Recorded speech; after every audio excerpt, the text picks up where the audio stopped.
ধর্মের নামে উগ্রবাদ ও বিভাজন তৈরির অপতৎপরতা প্রশ্রয় দেবে না সরকার। মির্জা ফখরুলের অঙ্গীকার, সবার সম্মিলিত উদ্যোগে সাম্প্রদায়িক সম্প্রীতি সম্ভব বললেন তথ্যমন্ত্রী। চাঁদাবাজতে পুনর্বাসন করছে বিএনপি, অভিযোগ জামায়াত আমিরের।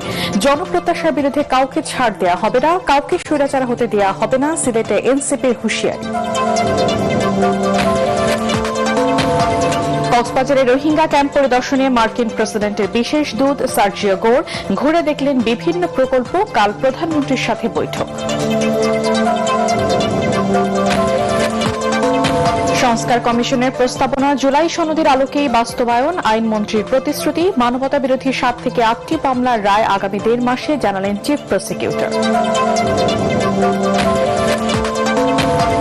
এবং কেরানীগঞ্জে মিলল ইয়াবা তৈরির গোপন কারখানা। রাজধানীর ভেতরেও এমন তৎপরতা, তথ্য পেয়েছে র্যাব, চলছে জোরালো অভিযান।